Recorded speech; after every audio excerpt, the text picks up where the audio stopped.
Now, say my name. The Rolling Bad Podcast. You're goddamn right.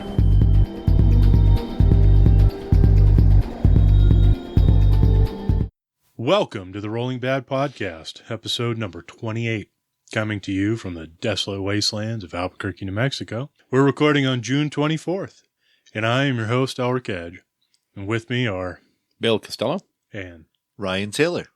So tonight we are short James. He's up in Colorado Springs right now at a tournament called the Chaos Gods Must Be Crazy. So hopefully he's representing the Rolling Bad team well. I'm sure we're going to hear all about it in our next episode. Oh, yeah. It'll be games played. Yeah. So tonight's show will be us talking about our experience with Skirmish. Yeah. We've been trying that out and having a lot of fun with it. We will also delve into the Bonesplittaz a little bit, maybe cover some of their background and things like that. I know Facehammer did a pretty in-depth review of the book when it very first came out, but they talked pretty much exclusively about the units and things like that. They didn't really get into the rest of it. So we kind of want to touch on that and do our normal bits. So do all of our normal little segments because we got some games played, we got some hobby, and yeah, and there's actually been some Age of Sigmar stuff announced from Games Workshop a little bit. So and we can do a rumor. Dun dun dun dun. Yeah, let's do a show. Okay.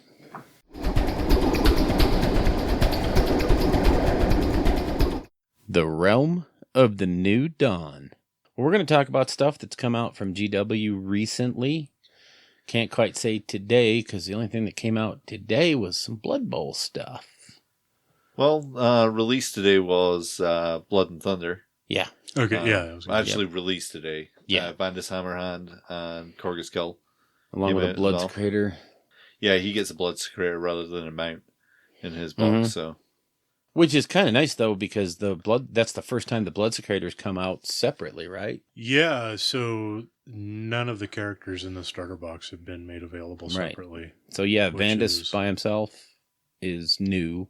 Yeah. So if you picked up the other boxes and not the starter box, you can now have that cool Vandus Hammerhand. And he got a scroll. Yeah, he got his own War Scroll. Well, it's also nice because when you buy if you don't buy the starter box and you still want to do a Celestant on Dracoth, you have to buy a box of Dracoth card. Yeah. And since the War Scroll is 2 models per unit, it's going to leave you with an extra one. So do you make 2 Celestants on Dracoth? It's kind of weird. It's a weird thing to not have the starter box. And it also doesn't come with a Tempestus Hammer either in that Dracoth box. Oh, really? Right. The only real way to get it is through the starter model or now through Vandus. Yep. So, okay.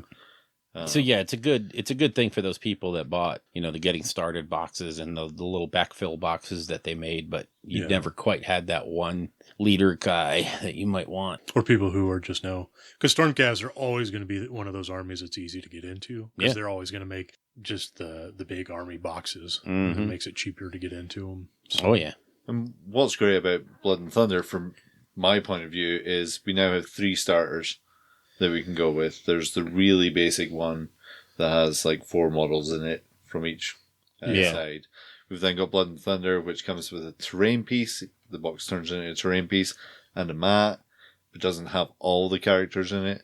And then you have the actual starter set, which is still going, which has all the models in it. So you can choose how you want to delve in to AOS now. You can choose whether or not you want to jump in feet first and spend $125.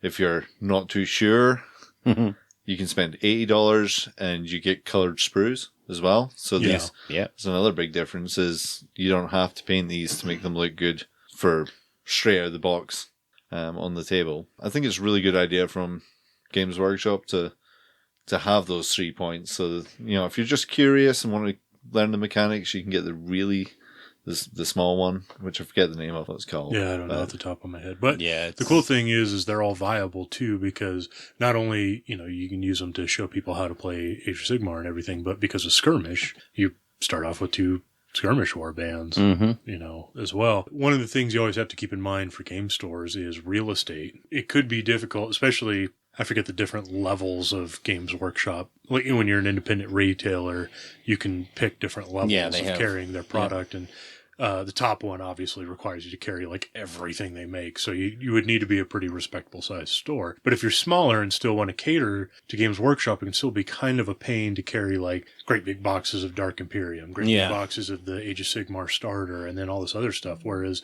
with these things, you could put, this new smaller box with some booklets of Skirmish and then a little bit of other stuff, and then do the same thing with Shadow War for $40K. And then if you get a player base that's interested, then you can start ordering in stuff for them as opposed to just trying to carry everything all at once, which can be expensive both monetarily and space-wise. Well, and that's one of their big things they have to look at is retail spaces at a premium in this day and age when everything is done. I don't want to say everything, but a lot of stuff is done through the mail order houses. Stores have to maximize their display space. Sure. Even the big, well-known stores. And that's here in the U.S. Yeah. I mean, game stores in the U.K. are not really a thing, it seems like, other than Warhammer stores, I guess they're called now. So yeah, well, I mean, there's some. Yeah, they're not nearly as prevalent. Yeah, they're destinations too. It's a little more compact. Yeah, across. Unless you've got places like Element Games, which have huge gaming venues, and they're basically a giant warehouse, from what I've heard. A giant warehouse where they've got that extra space. It's not on a high street or a main street, as you would call it here, or in a mall or something like that. It's it's a little bit more off the beaten path. Yeah. More of the Warhammer stores are on those busy streets. Sure. But even then, a lot of the stuff is direct only from Games Workshop as well. Mm-hmm. Yeah. So they're even struggling to have enough room to have a 6x4 foot table in there. It's all 4 or 3x3 demo tables that are in there. So I mean, most of the U.S. stores are the one-man shops now, and the bunkers are all closed. And I mean, I miss the bunkers. Those were amazing. But it's hard. I would imagine it is difficult to keep a store open that only sells. Yeah. Seeing how hard it is to keep a game store open that sells everything. Stuff, even Magic, I cannot imagine how hard it is to keep a store open that sells just Games Just Workshop one stuff. flagship. So yeah, anyway, getting back to New Dawn. Yeah. Now that we've discussed retail and fixed all those problems. Trying to think of what else came out for Age of Sigmar. they announced Path to Glory. Yeah, that's right. It's not coming out yet. Soon. I love that term. It's soon. Although soon under the new GW is usually a lot quicker than the old GW, where soon was 6 months from now. Yeah. True. So I'll bet you we'll see that around the corner. And that is a thing. We've always talked about starting up a Path to Glory campaign, but never really got it off the ground. It's such a great idea, and it's just looking through the rules in the handbook, you're like, wow, this is really going to work. I mean, this is really a neat new way of playing the game and getting a little invested in it. Now that they're going to take it and have every faction in there and have all the stuff. I mean, I know I've seen a bunch of stuff online where people have done their own Path to Glory charts for their favorite factions. But now to have it all in one big book or tome, whatever it is they're going to put out, that's going to be awesome. Maybe we'll finally get that league off the ground. Yeah, that would be. Yeah, it would be nice because I think that is one of the things that's kind of held some guys back, and that and just pure apathy. But is the fact that there's not necessarily a Path to Glory chart for all the different available factions. And not all the people around here play the standard, Stormcast, Bloodbound, Iron Jaws. Yeah. The fact that they said in their post that they're going to do all the factions that are there. It'll be interesting to see which ones do slip off, because there are those couple of factions that have an assassin and Dark Riders. Yeah. So Gargants are the Gargants one. That's going to be awesome. That is going to be, you get one Gargant and 5 other Gargants, and there you go. Littler Gargant. Yeah. So maybe not every faction. I wonder if Tomb Kings will be. Oh, probably not. It's just snakes. Yeah, it's just super fluffy snakes. Yeah. So the other New Dawn stuff, of course, is the 600-pound elephant, of course. All the 40K stuff dropped last weekend, so we're in that 40K high. Come on, Ryan. You know you want can to. do it. Yeah, Elric brought a Primaris Marine. At him. I don't know. It just looks off because he's all To in scale. scale. And he looks beautiful. It does. But I just stuff. don't think I can paint them. I think you got to try. what Games Workshop really needs to do is release, a little pack with 2 Primaris Marines in it, some paints, Yeah. so that I can just buy them, so that I can test, and then get super addicted and There spend you a go. lot of money on it. Yeah. I may just leave with one of the Dark Imperium on Bill's room. You won't notice. Yeah. I know. Yeah. I'll notice. Yeah, that would kill James right now to see something in shrink wrap. He'd be losing his mind. Whole You've got- stack of shrink wrap. You've got one open, though. Yeah. So, Yeah. as I said to my wife when she looked in my cupboard, and she was like, that's still in shrink wrap. I've seen it before. Yeah. This is not the first time I've owned this. I have a whole shelf now in my room that's all the stuff still in shrink wrap. It's my shelf of shame. I took care of that shame in my house by carefully cutting open All of the the shrink wrap, just sliding it off. So now she doesn't know what's shrink Yeah, wrap, what's not. Nice. What's in the box? What's in the box? No one knows. What's in the box? Regrets. Yeah. It's a box of regret. Yeah. So I think that's pretty much it. Do we want to Anything. hit the rumor? What would that be? Well, there's a picture of I don't know, it's some kind of book, maybe a version 2 of something. Oh, A general Version 2 handbook. Skirmish? No, Oh. no, Yeah. not Skirmish. Uh, A picture leaked of the General's Handbook 2. General's Handbook 2017 Yeah, 2017. So, has apparently started making rounds today on Twitter. I don't know if it's real or not. I guess maybe the French White Dwarf has come out early Yeah. or something. I don't know how French it seem got to out be there. on it at the moment, and I don't know why. Like they also had that release for some of the Black Library stuff that's coming out soon. Mhm. Again, Yeah, that's not right. sure when the soon is. It's not even on the Black Library website, but I think this General's Handbook 2 is potentially going to be more focused towards match play than the other ones, because we've got the Skirmish come out. Yeah. We've got the Path to Glory. Hopefully there'll still be the 3 ways to play. Oh, yeah. Oh, yeah. And hopefully it adds to the scenarios and things like that we have. Definitely. I'm hoping for 6 more scenarios to freshen things up. We're all kind of used to those 6 that are there, and they've been hashed about to death. But I'm looking for that. I'm looking, seriously, some points adjustments here and there. Honestly, I truly hope they port some of the rules from the new 40K over. I mean, I'm sure they don't want to, make the 2 systems the same. Sure.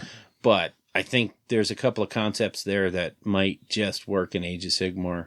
So, Definitely. I think it's strange seeing the Dark Imperium and the new 40K coming out. Bear with me. It's Yeah. not strange that they released it, because it's an awesome release. But back way before even Age of Sigmar was released, there was rumors that Games Workshop would have 3 games. They would have Age of Sigmar, which would have the simplest rules or the most streamlined rules. There'd be 40K, which would be the next step up, and then the Heresy, which would be the most complex. And if you look at those games right now, and you just look at their core rules, you've got Age of Sigmar is only 4 pages. You've got 8th edition, which is 8 pages. And then you've got 288 pages for Heresy. plus several codexes. Yeah, and so, red books and blue books and green books. It's and- just super interesting that way back there was that whisper that this Yeah. was the case. Yeah. And if that's truly the case, then I would like to see Age of Sigmar take a little bit more, everything just get that a little Sure. bit more Yeah. deeper. I think just tightening up the rules for Age of Sigmar. There is a couple of spots that they're a little bit loosey-goosey, and if we Well, can tighten them up. I think, that's some good. of the biggest things, and we've talked about this before, is make it to where any same name effect does not stack. Yeah, Whether it's a that's a spell, big a one. power, a command ability, anything. If it has the same name, it does not stack. That fixes a ton of those little nasty bugaboos in the game. I don't really think you need to do too much. I know people have bandied about the idea of not being able to shoot characters the same way in 40K, unless they're the closest model.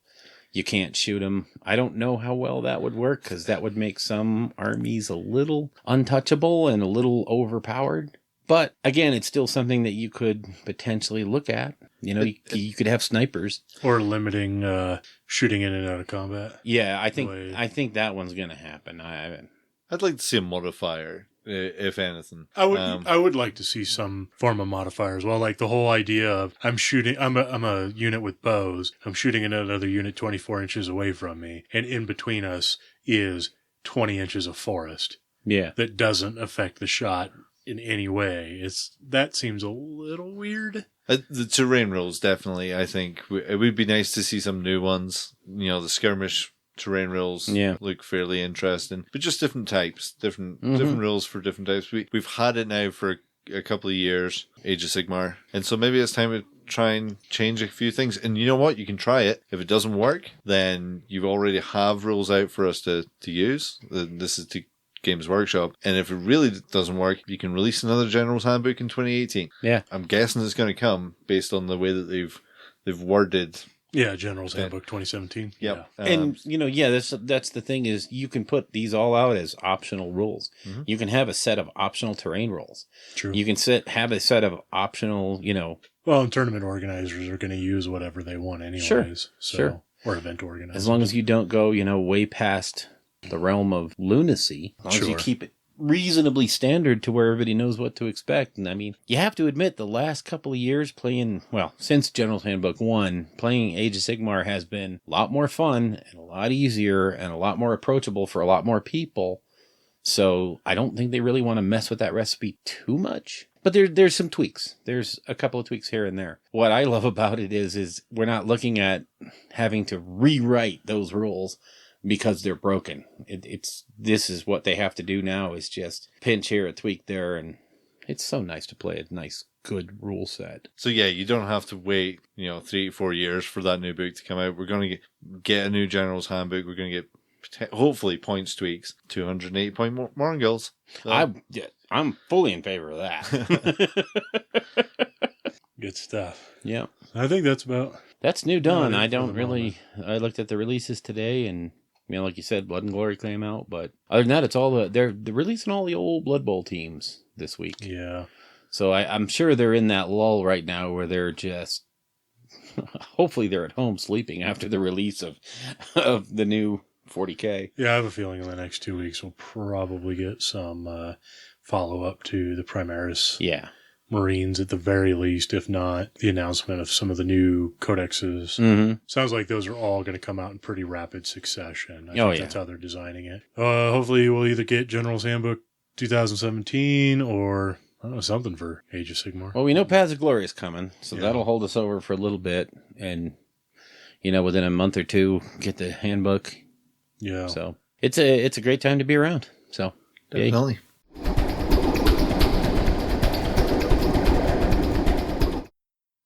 The Realm of Creation, where we're going to talk briefly about what we did, because James isn't here to fill this with all kinds of painting pink horrors blue and painting brimstone horrors blue and painting skyfires blue. And so I have been building Dark Imperium. Yeah. I traded away my Nurgle half for more Marines, and I got more Marines on the way. So that's what I've been up to. I have to say that while the models are gorgeous, they are some of the most tedious models that I've dealt with in a long time. The mold lines are pretty bad, and I've noticed... I'm wondering if anybody else is having this problem, but I've noticed with the shoulder pads, where the mold line goes across the shoulder pads, it's not a mold line anymore. Instead, it bubbles out.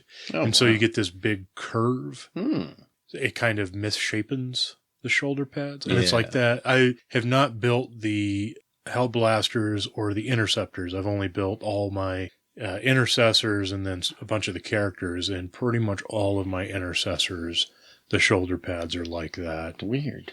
So I'm hoping that when I prime it, paint it and everything, it won't show up too bad. I don't know. So yeah, it's been frustrating. In fact, I don't know. I brought one here to lure Ryan into the game. Right there. See in the bottom of that shoulder pad. I don't know, this makes terrible radio. Yes, but this is awesome radio. if you're at home and you bought yeah. some Dark Imperium Marines, at the bottom of the shoulder pads, there's where the mold line would cover.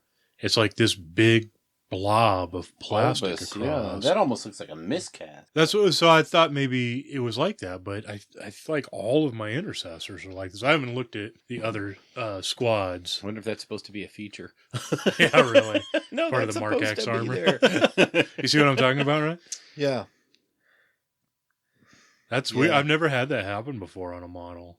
Because it's almost like a curve. Yeah. It comes round where the mold line would come down. I think we've been a little bit spoiled by the way that even the starter set models for Age of Sigmar go together. Yeah. I think it's because they're trying to make that shoulder pad one piece as part of, because they come joint on there, right? Yeah. Yeah. The shoulder pad is in with the arm, which also has the bolter all in one piece. So I think that could be, unfortunately, just a limited But the other technology. arm doesn't have that problem. And it's an arm with a shoulder pad as well. Strange. I wonder where they are on the sprue. That would be where I would look to see where they on the sprue, where's the undercuts coming through. Yeah. Because that'd be the limit of the technology for undercuts and stuff. Maybe. I'm curious if anybody else is having the problem, like running into this, hit me up on Twitter or whatever and let me know. They're starter Marines. So I would imagine eventually at some point I'll probably phase them out Yeah. of my army, years down the road or whatever, maybe. Or maybe not phase them out, but not use them as much as the stuff that, is going to come out over the next couple of years for this army. So, I mean, it's not... They languish in battle foam. Yeah. It's not going to detract from my No. enjoyment of it. And again, that 3 to 5 foot distance, you're not going to see that. Exactly, on the table. yeah. That's Well, once you paint the rim a different color from the pad, you're really not going to notice it. It's just going to make painting that bit a little bit more difficult, defining that line. So I'm going to do the Advent Day calendar way that Duncan painted Imperial Fists. So I'm going to prime it, Averland Sunset, dry brush it with that Hexus Sun Pale sun. shader. I don't even remember what it's Hexus the yellow. Pale Sun, yeah. Yeah, the yellow dry. Build it up with that. Wash it with Fuegan Casandora? Orange. no. There's a yellow wash. I can't remember what it's called off the top of my head. Casandora yellow. Casandora yellow. And then you do some edge highlighting with your Shabdi bone. Mhm. Sounds like it should be, hopefully, pretty simple to get a nice, solid, decent-looking Imperial Fist army on the table. Sure, they all So. sound simple. Yeah. And Duncan makes it look simple. Yeah, I have a feeling I'm going to be like halfway through the first one and be like, what the hell? Why is this so hard? James, paint this for me. Yeah, James, I got another one for you. No, I don't think it'll be too bad. No. Pretty straightforward. That's pretty much all I've been up to is once I want to get it all built, all my starter stuff built by the time the Repulsor and the new Dreadnought drop, so that I can just move right on into those and keep the steam behind the army going and all that fun stuff. So The Primaris train, full speed exactly. ahead. Yep. So for me, for pure hobby stuff, I've actually gone full bore into the 3D printing stuff to try to get some terrain for the Rolling Bad Rumble going. Yeah. So I went through the website printablescenery.com and we decided to get some of their designs and do some of it. And I did a couple of test prints. And Elric is threatening to eat a cookie into the microphone. My inner fat kid awakens. It's the funniest thing to watch. It's like Mission Impossible. Just music running in his head. He's like, if I can lift this, no one will notice. Red light, green light. There you go. But yeah, so I printed out I actually printed out a bunch of walls and some floors and what have you. And it looks like the building's I'm just going to make one building for a starter and see how it comes out. I think it'll work though. Seems like it's a really good place to get good files for 3D printing, for making scenery. So I've been enjoying doing that, having some fun. I also printed up some 40K stuff from them and it turned out pretty well. Well, some sci-fi themed stuff, not actual 40K. No, you're right. Sci-fi. It has nothing to do with 40K. We're not pirating. We're not pirating designs. So it's actually a satellite array. So it was very cool, though. Did some more work on my Battletome. Got him pretty much done. I have to get the bases done. I was able to go up to Denver this week, and I was able to pick up some slate and small stone so I can do the base I wanted to do for him. Nice. So that's going to get done. It's like the happiest dinosaur Isn't he, though? ever. He's got the big smile. Yeah, he's just so happy. Well, that's because he's got a laser beam on his head. Yeah. So, and Ren doesn't affect him. yeah. Which So, is, that's how always could you fun. not be He's happy? got built-in umbrella. Yeah. on the top of his head. It's Yeah. good. He's got, Bulbasaur. yep. Yeah. And the skink scratching behind the ear. Yeah. Here you go, buddy. Come on, buddy.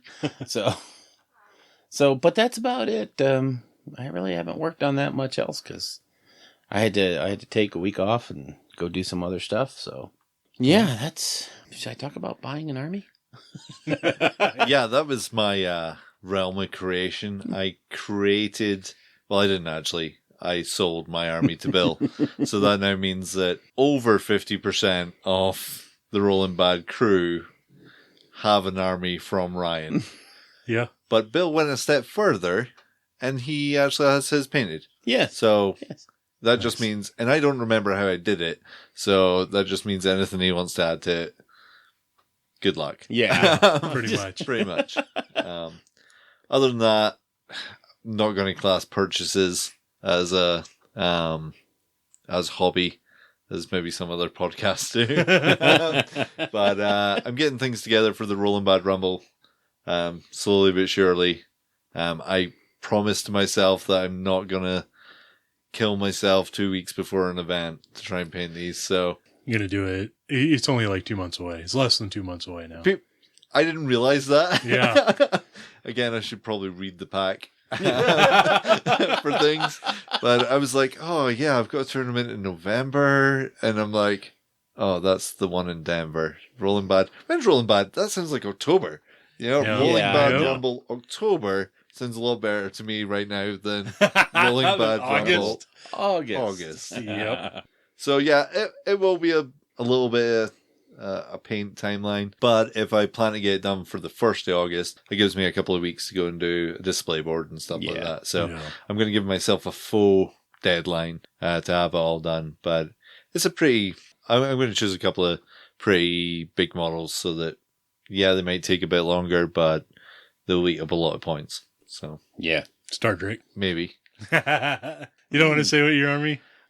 Yeah, I mean, I'm looking at an Aether Strike Force, a bunch of Stormcasts. We had discussed it as a group, and they really are super flexible. Yeah. And because I'm the ultimate hobby army butterfly, something that has plenty of options comes through. But this is going to be my Stillmania army. Oh, God. Yeah, Oh, boy. it's going to be built. This is my only stuff for the Stormcast that I'm going to have built, and then I'm just going to play that for a while. Where never change my list. Yeah. Um, Well, you also had... So, for anybody who's wondering, there is an old issue of White Dwarf. Like, old. Because the army he's using is like 4th edition or something like that. Anyways, there's an article in an old White Dwarf called Stillmania. And it is a guy, an old White Dwarf staffer or something, who was talking about the theme, essentially, I guess, behind his armies. And they called it Stillmania. And there's a whole bunch of points. And basically, it's for a 2,000 point army, you make your army less than 2,000 points. You name all the characters and units. You never change your list ever. Nope. The only thing you ever do differently is their strategies. Mm-hmm. God, what else? you paint it and then put 3 layers of gloss Yeah, varnish layers on of it gloss on it. Yeah, and never go back to it. Yeah, never never. touch it again. No retouching. Yeah. That's where I will differ from From the You're not going to do 3 Stillmania. layers of gloss.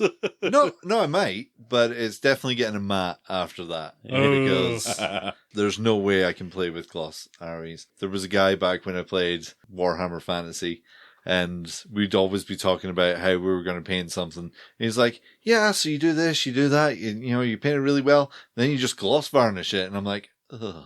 Yeah. I'm like, but it's so shiny. So shiny, yeah. Yeah, so that'll be the Stormcast. I'll probably do other projects as well. I've got some Iron Jaws for Skirmish. I still have boxes of Bone Splitters, but I literally have all the models for Bone Splitters, just in very limited numbers, because there's only 2 boxes for them. I like the new stuff when it comes out, so Stormcasts are going to be there. They're going to be around forever. Yeah, they don't go anywhere. So having that army in the bank, ready to go, means that I'll be able to take a month between the release of an army to decide if I actually want to do it. Right. Rather than what I normally do, which is buy it, build it, play a game, sell it to someone at the club. So, yeah. I think Randy, friend of the show, Randy, wants to buy the Stormcast after Rolling Bad Rumble. the day after. Yeah. He's even When told they're me available. the schemy one. Yeah. Just if I can. Yeah. Tabletop standard, if that. And he'll pick them up off me. So, there's a lot of confidence that I'm going to stick with this army. There you in the go. group. Yeah, well, you have a pretty strong track record. Yeah, it can't be argued with. So You hanging on to an army is about as likely as me painting my own, so. And me unshrink wrapping one of mine. Yeah, exactly. It's like steps. Yeah. Yeah. We Right. have together we make one good hobbyist. Yeah. I think that's it. Should be it, yeah. All right, let's move on to battle, where we're going to cover a skirmish game.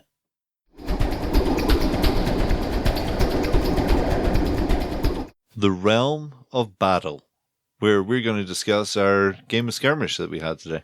So what we settled out on, decided, is that we would do a 50-point skirmish 3-person battle. So we kind of adapted the treasure hunt scenario to have 3 people. And we used the same multiplayer rules from General's Handbook for match play so that we could kind of contain the combat phase a little bit. And it turned out to be pretty much what we expected. A free-for-all. Yeah. Pretty much. Yeah. So I brought my Iron Jaws, 50 points of Iron Jaws. So It was like a horde of Iron yeah, Jaws. they were 4 guys. four guys. Yeah, Diet Crunk and his three brutes. Yeah. I brought my death, which was my Ghoul King, and 2 horrors and 2 crypt ghouls. And that was 50 points. Yeah, it goes quick. It does. And I brought some of the mixed chaos that I was bringing to Bill. So I had Herald of Nurgle. I had 10 Plague Bearers, 4 Bloodletters, and 2 Reavers. Yeah. Turns out you get quite a bit when your character doesn't do anything Yeah, as a character. So we each started off in a corner, and the mechanic for the treasure turned over was pretty good. Each objective had a hoard of treasure, and you were digging through it, and on a 6, it became a pointable objective. An artifact, yeah. An artifact, yeah. So, surprisingly, we got 4 out of the 5. I think we got turned 4 over. out of the 5, Yeah. yeah. Yeah, which was surprising. That was a lot of 6s over the 5 turns. I think it was because we had 3 people playing, so there was more opportunity for them to flip over than would be in a 2-player in that scenario. Yeah, and for most of the time, we had at least 2 people on each one, so, yeah. yeah. So overall, that was pretty good. I've been kind of on the fence about Skirmish.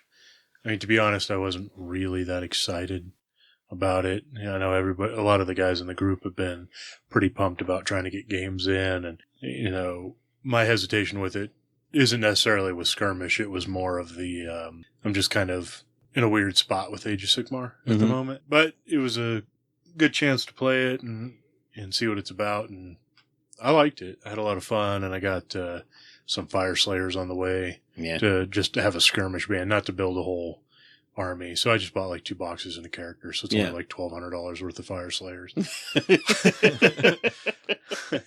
But yeah, I mean, they'd be a fun army for it, and I'm looking forward to that. It was quick as well. Didn't last too long, even with 3 of us playing through it. I don't know, highlights that happened. Bill probably bringing the only wizard so that he could arcane bolt Elric from far away, Again, and like then he does every time we play. and then run away. Yeah. Well, Yeah.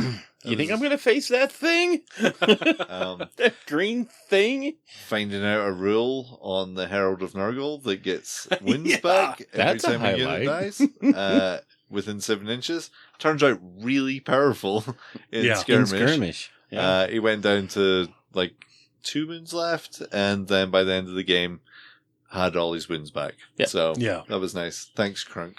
Diet Crunk. Diet Grunt.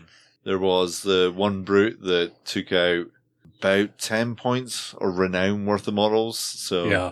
took out a bunch of plague bearers and A couple of bloodletters. yeah. Mm-hmm. But overall, it was nice to play a game. I think it can be used potentially for teaching people Oh, yeah. a little bit. Sure, because the beauty is all the mechanics of Age of Sigmar. I mean, Mhm. it is Age of Sigmar. The Mhm. only difference is it's models instead of whole units. That's really Yeah. the only big Yeah, and difference. it scales up perfectly. I mean, once you know how to play that game, you're playing Age of Sigmar without any issues. So, Yeah. Yeah, and it simplifies it a little bit because you're not getting your allegiance abilities, like the specific ones. yeah. Yeah. You get your grand allegiance Grand abilities. allegiance. But I think that definitely helps and would help if you were trying to teach someone. It just takes that level of complexity down a notch, I think. Yep. Sure. And Battle Shock being the whole Yeah, that's army. probably the biggest change is the battle shock. So Yeah, it simplifies that whole mechanic, but it's still the same exact mechanic. Mhm. So, Yeah. yeah, but it was a fun game. Definitely, Skirmish is definitely a lot of fun. I'm looking forward to doing it some more. Yeah, we're gonna have to look into doing a Full bore the full campaign thing and see how big we can get our factions, and because I'll be interested to see how well it holds up when people are bringing like 100-point Yeah. factions, especially when it's multiple art. Because I played Ironjaw, so you're never going to have that many guys, and Mhm. you were playing Flesh Eater Court, but you were bringing the big Crypt Horrors Yeah. and stuff. So we didn't have a whole lot of models on the table. Whereas if all three of us had armies like Ryan did, it might have been much slower, maybe. If we're all pushing around like Yeah. 15 models each. Yeah. I don't know. we also didn't have any shooting. That's true. Yeah, that helped. Or that one bolt. Yeah, Yeah, one the arcane bolt. Killer or- Vampire hiding like a little. Huh? What? I'm sorry. Did you have an issue with Yeah, I did have an issue with it. wah? My highlight for the game was my White King killing, that stupid orc leader guy. Yeah, he bolted him. He bolted him. He ran bolted away. him. He bolted him. And then when he was down to one wound, Yeah, that's when I ran up and stabbed him. I so wanted it to be my herald. I wanted you to kill my herald, and then I had taken the artifact that when you die Oh yeah. on a 4+, it deals 1 mortal wound. I just wanted to hit that on Diet Crank. Just be like, you kill me, huh? Okay, take you with me. taking Yep. you down. So Oh well. Sorry, I took that away. I think I don't think you can start at 25 points like the book No, suggests. No, So. I I don't think Ironjaws can do it. Uh, Really? I mean, you can I know take in my faction you the war can't get a chapter. leader for that. You can't get a single leader. So, Yeah, I think I can take a War Chanter and 2 Ard Boys is like 25 points, maybe. I'd have to look at it again, but it's pretty tight. yeah, I would, look at 35 or 40 as being the minimum starting. I mean, for some of the other factions, you can have amazing armies in 50 points or 40 points, but Yeah. But if I brought my Fire Slayers or even my Quadrant Overlords Mhm. too, that in fact they'd be pretty terrifying because the Arcanaut Company are pretty cheap. You can put a pretty good sized unit of those guys on the table and they shoot and fight. It's Mhm. always good. always a plus. So, overall, 2 thumbs up for Skirmish, I think. Yeah. Definitely. Yeah. I'm actually looking forward to playing it here and there. Yep. A little bit. So Yeah, I think it's a good supplement for if you're down for game night and you finish your game early and you maybe planning on playing another game, but the other people aren't finished. Mhm. Just to be like, okay, let's set up, let's just run through a 50-point game Yeah. to this. If your game ends on turn 1 or turn 2, hey, let's play more turns playing Skirmish. Yeah. So I could see it maybe popping up at tournaments as well as the night before sort of thing as well, because the games are pretty quick. Yeah. So 3 games of that maybe takes 3.5 hours, if that. Yeah. So the Friday night before an event, come down, play some Skirmish, and then you get your fix in before you go and get drunk before the Before the big night. tournament. Yeah. Yeah. I think Ben Curry's doing that out there at his show. He's going to have the Friday night be a skirmish night. Blood and Glory. Yeah, Blood and Glory. So, He's got a lot of events going on. yeah, that thing's going to be huge this year. I'd love to get over there, but yeah. Ho-hum. So, we're also going to talk about the Bonesplittaz. That's lore. Let's move on to lore.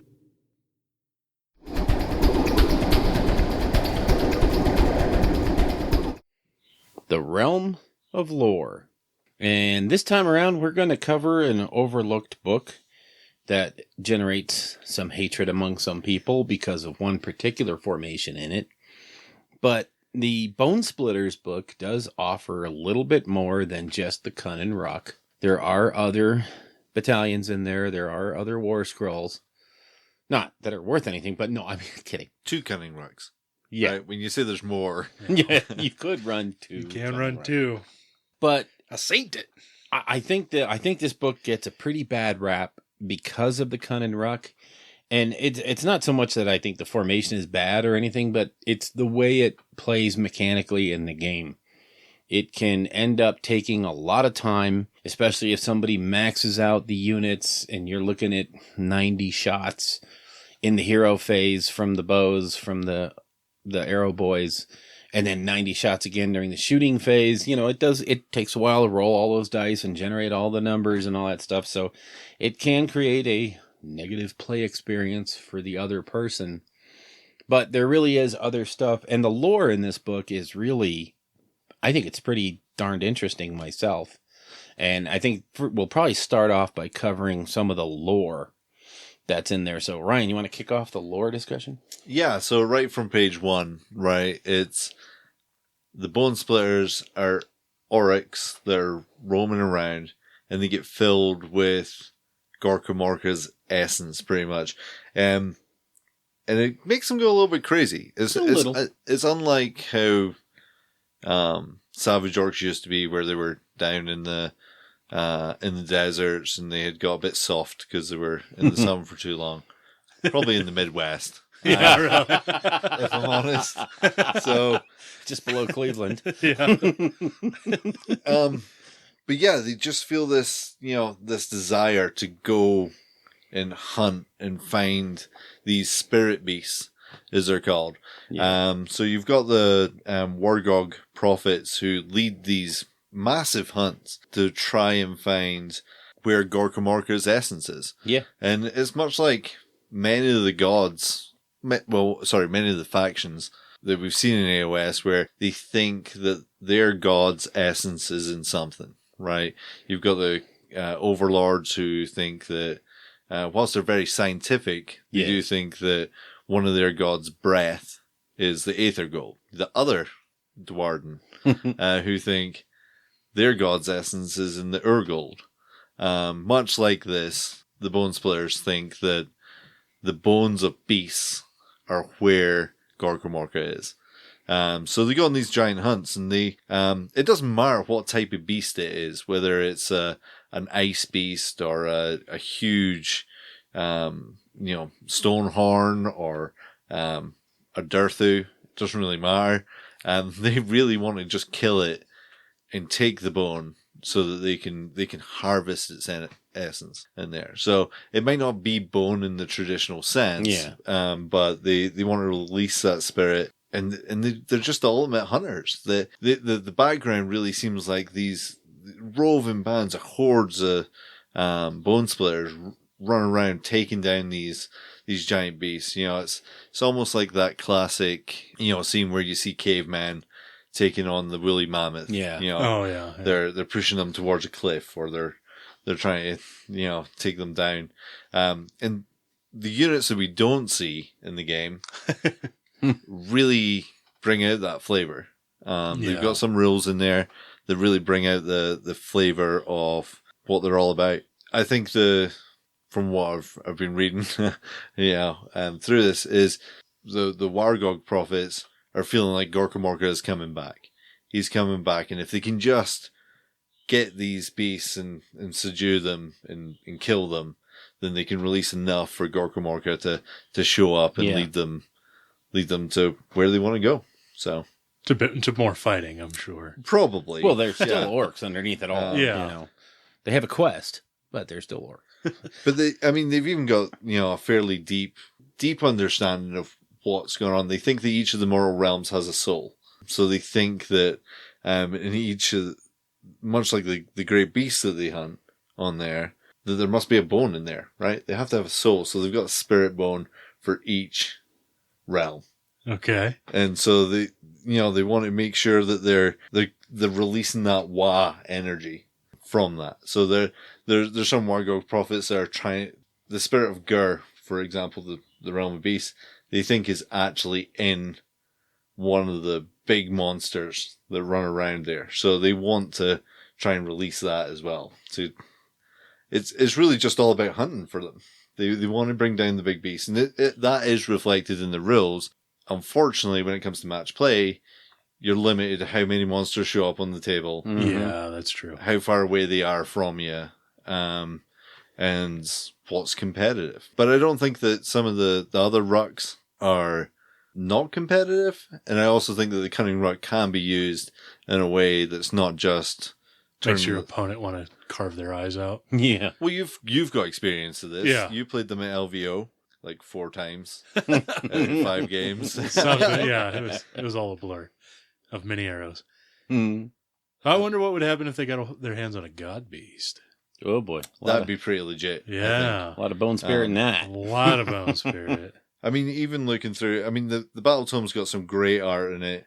It also describes some great war bones, as they call them. Yeah. So they're artifacts. And I think this was almost the first time that we started to see this, where they gave you examples almost of how you can model it on your models. On your models, yeah. You know, it gives you the different types, but they're even looking like the bones of Ashi is actually just, you know, magmarite. So it could be a mountain that they're taking on here. But they will bring that mountain down. That's right. And they'll release the energy through there. So there's even things like Frostheart Phoenixes they're bringing down. A glacier. Yeah, they're like, oh, there's definitely something in this. Yeah.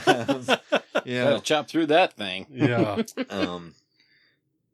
The Battletome even has its own section on the Savage Tongue, which, you know, they've lost their mind a little bit, because I'm pretty sure that if any god took over your mind, Yeah. there's not a lot of room for you in there. Well, I look at the very beginning of the lore section of them. It says how you're not born into a bone splitters cult or anything like that. You have to be chosen, and basically what it is you're in some other cult somewhere. You're in some other clan, and you just go wacko nuts. And all the other guys realize, oh, hey, we got a new bone splitter. Send them off that way. So I thought that was kind of an interesting touch. It could be any Auric, right? Yeah. I'd kind of like to see, because there's not a lot of variety in model-wise for this range. Yeah. It was one of those, hey, we've got some models. How do we bring them into AOS? It's not just a fantasy trope. And I think they've done that with Sure. Yeah, they did a good job with I think with all the armies that are like this. So like Beastclaw Raiders, especially the Flesh Eater Corps, is probably one of the coolest adaptations of an older army. I think they learned from the Seraphon, the Dream Lizards. But speaking of Seraphon, there are some really good pieces of artwork in this book that incorporate the Seraphon. And I don't know if the Seraphon have really gotten a mention in the background since this book. No. Like if you look through, I don't think they're anywhere. In fact, I know they're not in the Kharadron Overlords. Yeah. Or Disciples of Tzeentch, Blades of Corn. I think there's an Imogen Tzeentch book that shows Is them there? fighting Seraphon. Yeah, I'm pretty sure there is. Yeah, So- but that makes sense, right? Well, actually, it doesn't. It used to make sense where Yeah. these were physical dinosaurs Yep. running around. You think the Bone Splitters would be after them a lot? They're probably going to be pretty disappointed once they take down that Carnosaur. Yeah. And then it just turns into space dust. Yeah. Yeah. So, But they're not going to stop trying. no, they're not. They also have squigs, which are really cool. Yeah. And funny. They're, just little tiny. But the artwork is really cool in this book. When you're looking through it. It's gorgeous, yeah. And you've got them fighting every race. You've got them fighting with Iron Jaws. And that was the thing that I wanted to say earlier was I'd really like to see a big savage brute. Oh, yeah. Come through. One of the Iron Jaws, he's all regimented. He's ironed up and he's all excited for being disciplined and just brutal. And then suddenly Gorka Morka just starts buzzing in his head. He starts acting a little bit strange. Yeah. Starts throwing off his armor occasionally. Starts collecting bones just to hang around. And then he's off. Yeah. And I think that would be a cool way to expand it, maybe. Yeah. But you just don't see the range, I don't think. And I think it looks beautiful on a table. I mean, when we're looking through this, you've got the great camera shots of, 50, 60. Works. Yeah, this is a Orcs just mob running army. For sure. It's going to be more than one night's worth of painting. So I don't know. Well, Spray it all green, hit it with a wash. yeah, it's true. Maybe. Boom. Maybe this is faster than Stormcast. I don't know. It could be. So it's a lot of the same model, though. yeah. If you think Stormcast are, because Stormcast are pretty much the same model, just with different arms. Yeah. These ones don't even have different arms. Yeah. No, it's definitely. That's why you got to start doing like the tattoos and Yeah. stuff like that to And- break it up. And kind of customize them a little bit to make them. But they do cover in the lore section their little totems and what their little things look like. So gives you kind of a good idea. If you're any good at freehanding, you can really go crazy with this one. Even if you're kind of good, or you can print up a decal sheet Sure. if you got that kind of skills and mad skills. Yeah. I mean, if you have those mad skills. I don't know that I do. But even the battle plans in it, they go through a bit of fluff of what they're, the beast hunt, You just don't see enough beasts, I don't think. Outside of like beast claws. And even then, they're hard to get to because normally they've got a Kunnin Rukk around them. Or Moon Clan. Yeah. 100 goblins. Mm-hmm. So I don't know if maybe with the General's Handbook 2017, if maybe monsters will come down in price. I think that's the biggest thing is that most monsters are so expensive that Yeah, they're not fun to take. Not when you can get more Grunts. efficiency out of lots of other things. Yeah. So I guess we can move on to picking war scrolls that we're a big fan of. Well, one thing I want to cover first, and before we get on to that, is this is, one of the first books, of course, that had the allegiance abilities and their own spell lists and stuff. Yeah. And one of the things you want to look at, if you're looking for certain ways to deal with certain things and you play destruction, you need to look at the spell list for the Bone Splitters because they have a couple of spells that would shine more now than I think when the book came out. One of which, the Kunnin Beast Spirits spell. It's got a casting value of 6, 18-inch range. Until your next hero phase, the opponent has to re-roll all hit rolls of 6 or more that target that unit. So that's pretty much instantly help against Skyfires and anybody else that does mortal wounds on a 6. So that's something to look at. Yeah. If you look at Gorka Morka's War Cry, if you get it to cast, you're going to do a D3 mortal wounds, but also stun the unit, which means it's going to have the distance it can move, run, and charge, and it cannot be chosen to make attacks until all other units have made attacks. So if you have that unit of, 9 to 27 Skyfires coming at you, you can really put a hurting on them if you get that spell off. Yeah, because they really want to go first. And it actually combos really well with some of the abilities in the faction. The faction really seems to be multiple times, either in combat or shooting. Yes. Where you're attacking. You keep on going. So by delaying your opponent until you're just done, you know, they might not even be there. Exactly. At that point. So I think even things like Bone Crusher. That's a good one. If you're trying to avoid the typical Kunnin Rukk shooty army, you're not really going to have much to be able to take that person off that Balewind. But from 24 inches away, you can do D6 wins, D6 mortal wins to them using that spell, which is great to be able to do that because you're far enough away that you can touch them, and they are also less likely to be able to unbind you as well. Yeah. So I think that's great. It also, the Artifacts of Power came out in this as well. There are some great ones in here. I think my favorite has to be the big Wargurg mask. Basically stare them down until they die, or until your guy dies. That one's always pretty fun. They have really good names as well. I think if you're going Orky, Orky, doesn't even work anymore. Yeah, but if you're going Orky, this would probably be the faction I would do it with. Until the generic greenskins get. I think Ironjaw's look beautiful. Yeah, they didn't get this list. No, in their book. They didn't. Which I think is a little sad. Yeah.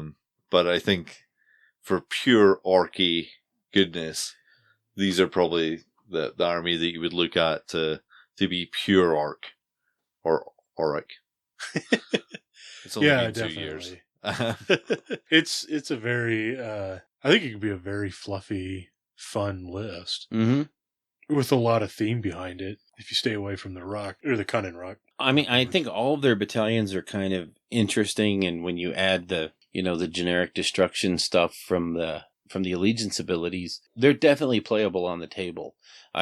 No way are we going to call it a top tier army, and especially if you go with the Kunnin Rukk or the double Kunnin Rukk, you're not going to have a lot of close friends. Well, you're probably also not going to approach the top tables at this point anymore either.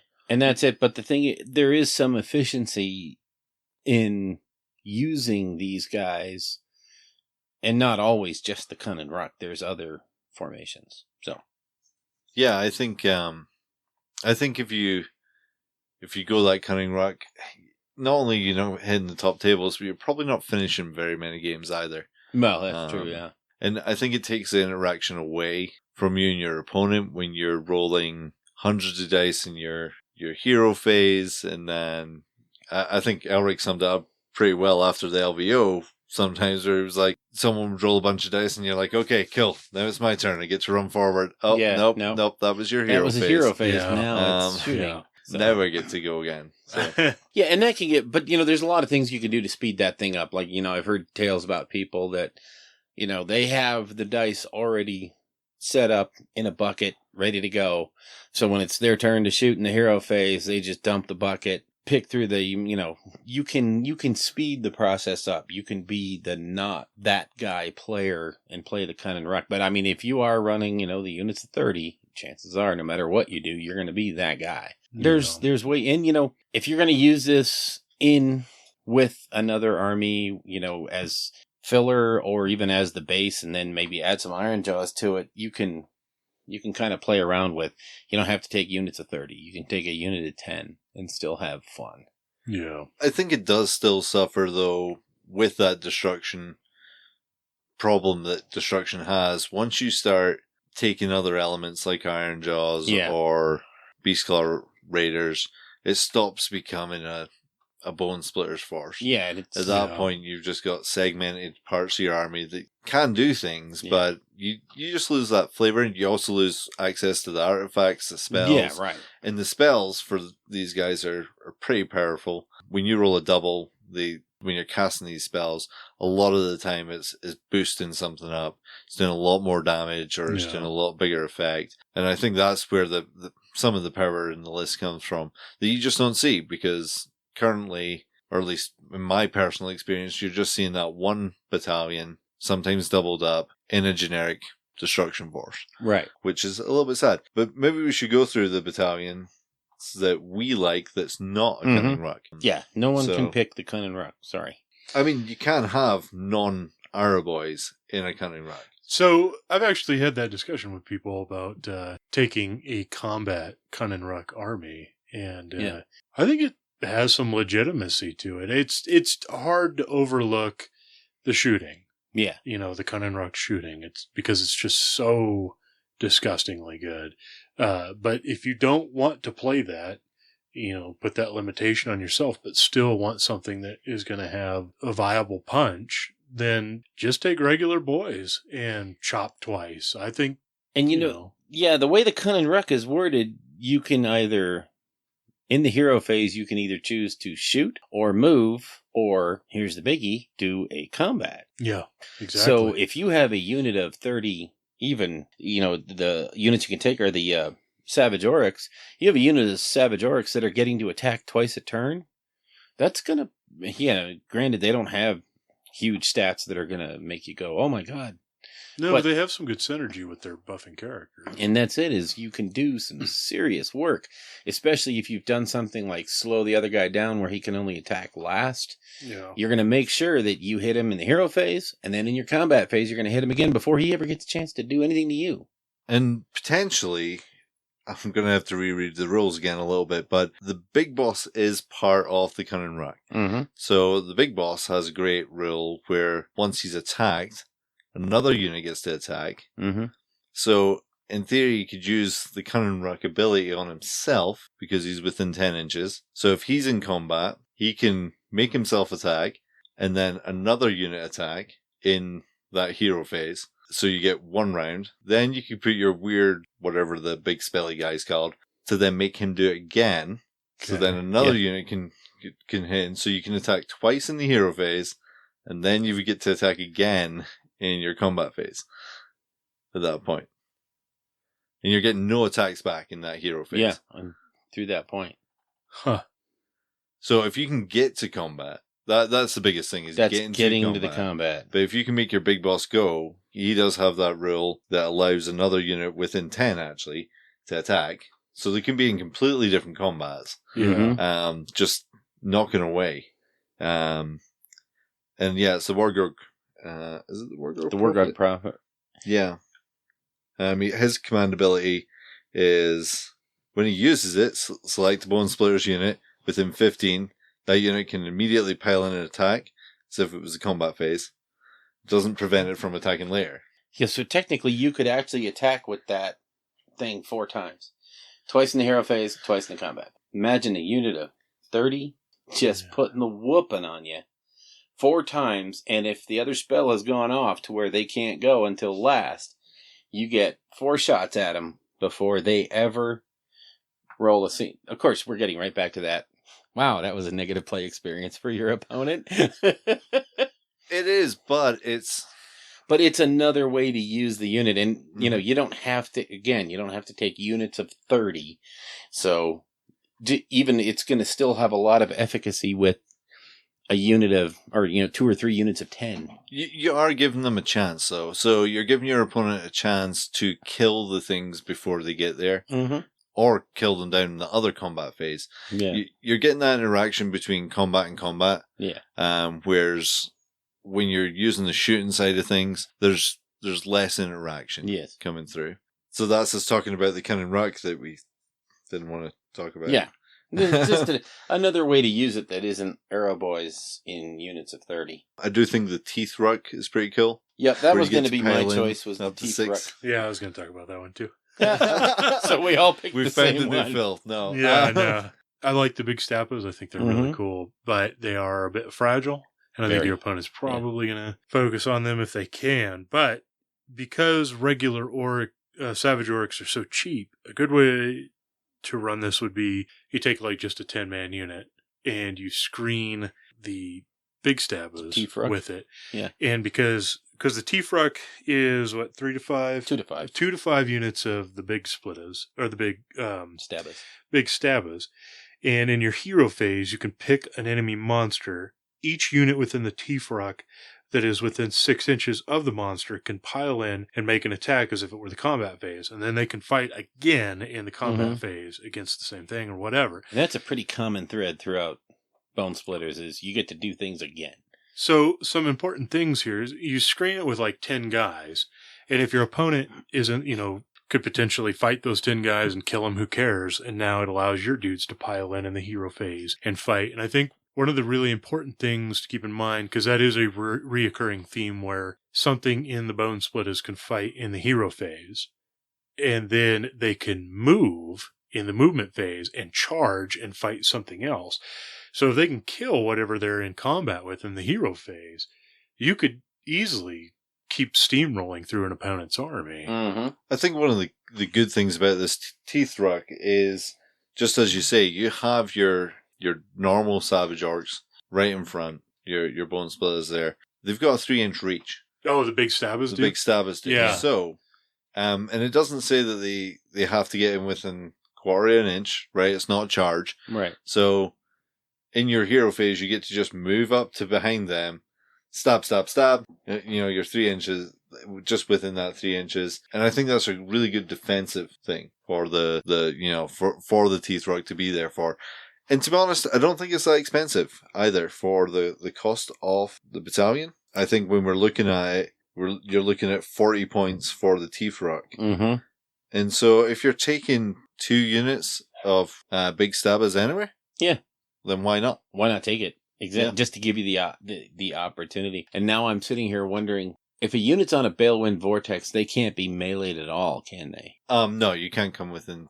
Well, you can come within 3. But if you have a 3-inch reach, You have to be within 3. yeah, But that's so close. there's also no monsters on Balewind Vortex. Yeah, but the trick the Tzeentch people are doing is they're putting either the Changeling or the Gaunt Summoner on there, and then they're exchanging and putting the Lord of Change on there. Since the way it's worded is kind of flaky, so you end up with a Lord of Change on top of a Balewind Vortex. So shenanigans. that's shenanigans. Yeah, I would call that out on anybody. It says specifically, but the opposite point is true. It doesn't say a monster can't be on it. It says a monster can't summon it. Yeah, rules is written, I suppose. Mm-hmm. When you look at it, it can definitely work. I was just wondering if that might be the answer to a possible answer to a Lord of Change on a Balewind, because with that 3-inch reach, but it says you can't be within 3. So unfortunately, that's not going to work. So you'd have to use Kunnin Rukk and just shoot them off, which is what we wanted to avoid. But the thing is, if you bring 1 unit in a Kunnin Rukk of shooting, it's not as bad as bringing. And when I'm saying bad, it's competitive. Like, let's not beat around the bush. Kunnin Rukk is competitive. Sure. And no one should feel shamed for bringing it. Right. I think we're looking through this to see what are the alternatives. And that's just it. Is there's no issue with bringing it. It's not wrong. It's just that it mechanically slows the game down, which can mean you don't get the same amount of turns as the other guy. So, there's nothing wrong with playing it. It's just that, like I said, mechanically, it becomes very difficult to play that if you're not really, really ready and you have your dice ready. And, in between turns, when you've lost some of the arrow boys, you take that number of dice out of your pool and, so that when it is your turn, you're ready to go immediately and you can just knock that bucket over and figure out what you got. So I've seen too many people who weren't ready to play a Kunnin Rukk. They were having to, I don't have, 150 dice, so I have to roll these 10 dice 15 times. That becomes very, very negative for the guy you're playing. Because it takes 20 minutes to do that one shot. Agreed. And I think that's probably why, I've not seen too many pure Bonesplittaz armies. Mm-hmm. There was the one that won the Warlords GT. Yeah. Sedge played it, and he played it well. When you see how he played it, how he operated it, he was one of the people that did have all the dice. Yeah, and that's there. Yeah, he was definitely one of those. And I think the most common place that we see it at the moment is with those Beast Claw Raiders. They've got the big beast, which is kind of weird from a background point of view. Yeah. Why wouldn't they be attacking the Beast Claw? But anyway. But from a competitive point of view, it's definitely very good. It's slightly smaller than, you've got that quick part of the game where you've got 3-4 big monsters. Yeah. It's one model to move. Yeah. And then you've got the rest to just shoot. And it balances, That definitely works. So, I think taking a quick look at some of the War Scrolls, what's your favorite War Scroll from here?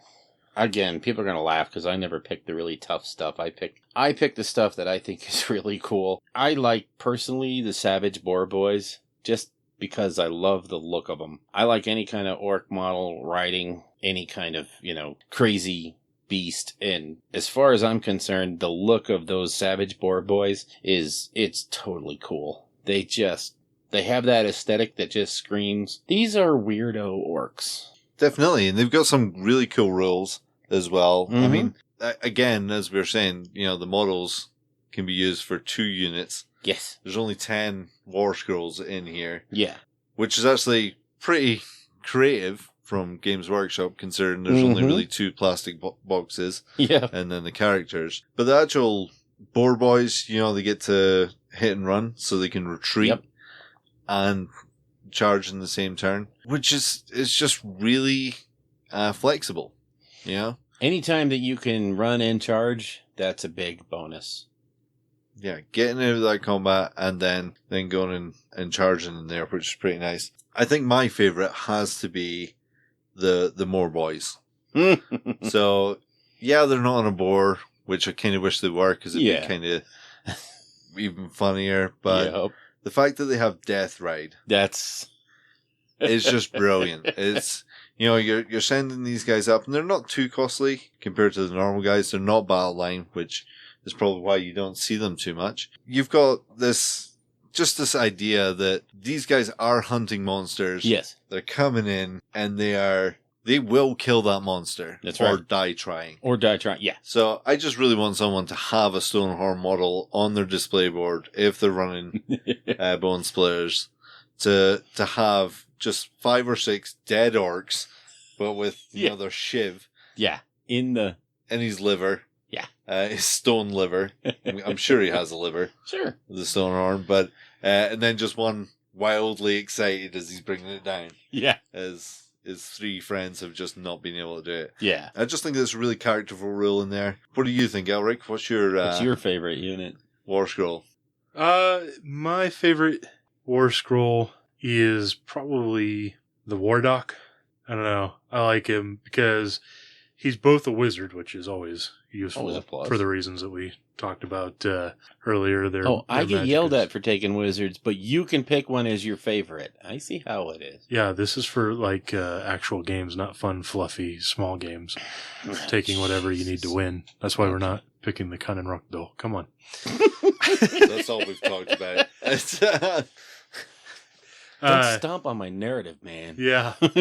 So I like him because he's just characterful. He has the right hint because he can cast the spells and then he can do his ritual dance. Yep. And the ritual dance is random. But all the abilities that it generates are pretty good. You can either heal, you can add one to an unbinding roll or a casting roll, or you can re-roll save rolls of 1. That's probably not the best since you don't really have great saves in the army. But I like it because it still has that essence of randomness that orcs used to have. Yeah. They were never quite like Skaven, where it was like super crazy random, but they always were supposed to have like a hint of brutal cunning or cunning brutality. And I think this guy, I don't know, he's still got a little bit of that. So I'm a big fan of him, and the model is cool. I think what's really cool about him is he's almost the combo between a Weird Knob shaman and War Chanter. Yeah. From the Iron Jaws, right? He's both making music. Yeah. And he's also not casting Footy-Gark. So yeah, there you go. But if he could be beside that Weird Knob shaman, he could give him... Oh, no, it's Bone Splitters only. Yeah. Yeah. Sorry. Wah, wah. Wah, wah. Yeah. Unfortunately, however, the Weird Knob shaman, his ability just says orcs around him. It's not Iron Jaws. So for his getting bonuses to cast. So that's always good. I mean, he might slot in okay with... But again, you lose all the cool Bonesplittaz stuff. Yeah. I don't know, it's so weird. Like, part of me was thinking about this, if we're going to go off on a little bit of a tangent here, follow me down tangent road. Are you sitting comfortably? Yeah. Not Pull up, quite. children. So, we had talked earlier about potentially bringing over rules from 40K into Age of Sigmar. And in 40K, they've got it set up now with the formations, or I forget what they're called. The Battalion or the battalion things. You can take like anything you want. It used to be you always had to have at least your HQ and 2 troops. Mm-hmm. And then in the previous edition, you wanted the troops because they were objective secure. And, Right. there was all these other restrictions, not necessarily restrictions, but things you always wanted to keep in mind when building a list. We still have that in Age of Sigmar with the battle line restrictions, but not just battle line. You also have, if you take anything outside of your allegiance, you lose your allegiance and everything that's in it. Right. And I wonder if it would be interesting to kind of do away with some of that. I think it would, for the sake of like allowing people to build more of a wider variety of armies. But I also wonder if it would also take any restriction that may be in place now off of some of the more cutthroat bananas lists. But the counter to that is there's always going to be people trying to find whatever the most broken top of the... And you look at some of those mixed chaos and mixed order lists, they do just fine without any allegiance. Yeah, that's true. Because they fill up all the gaps and all the holes. It's just frustrating, though, when you look at Bonesplittaz, for example, there's so much cool stuff in there that never sees the light of day. Mm-hmm. I didn't realize that there was a lot of battle line in Bonesplittaz. Beastclaw Raiders is the same way, too. There's a lot of cool stuff in Beastclaw Raiders that you never see because people always take the Kunnin Rukk with a bunch of stone horns. Mm-hmm. Yeah.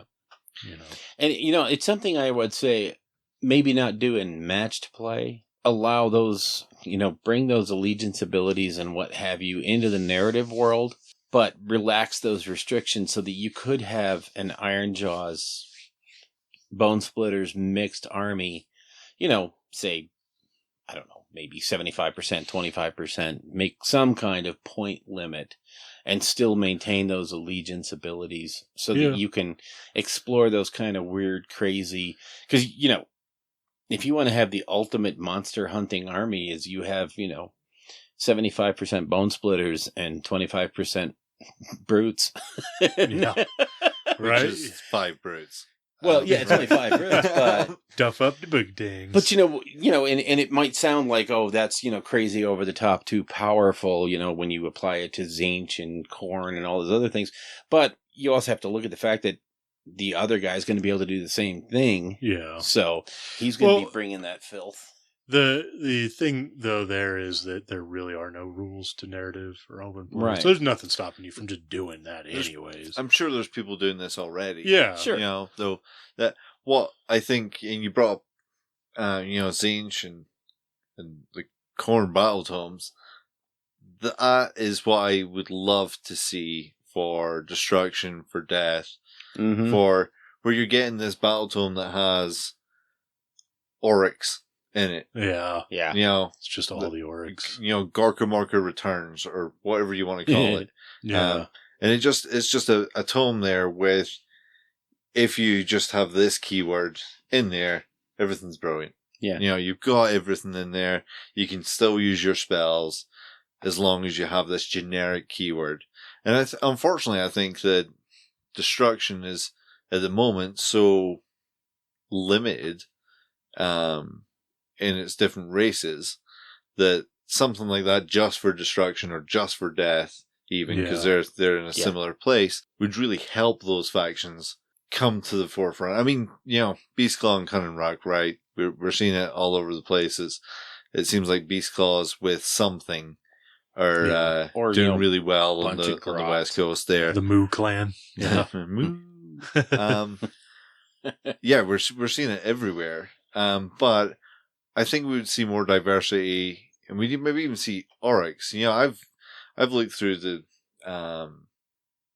Grand Alliance, and you're like, let's bring some. It'd be really cool to see. Okay, you've got these big brutes who are the bodyguard for your mega boss. and he's got his guys on his big boars, but then you've got the smaller boars that are coming along, trying to catch up. And you're like, great, but then you realize, well, I have to have this battle line. I have to have that. And, even the Savage Orcs or the Bone Splitters lose a lot of their rules when they go into that generic situation. Right. So, I don't know. It's just that the Kunnin Rukk is so good that you're willing Yeah. to sacrifice the rest of that to just get the extra shooting. Yeah. And that might be a thing where I think that the term in 40k, right, is the detachments. Where Yeah, you I bring think that's... a patrol or something like that, and it's got set things that you bring. Maybe if you bring the battalion for something, you get things within that can choose things from the allegiance. Oh, okay. So okay. you have to bring battalions to keep Yeah. them in there. So if I brought like a Wargrove and a Stormhost, and I played, a Sylvaneth Stormcast army, and then because I brought it all within a Stormhost, they still get their cool Stormcast abilities, and then because I managed to fill out a Wargrove, I still get all the cool Sylvaneth abilities, even though I'm still playing both.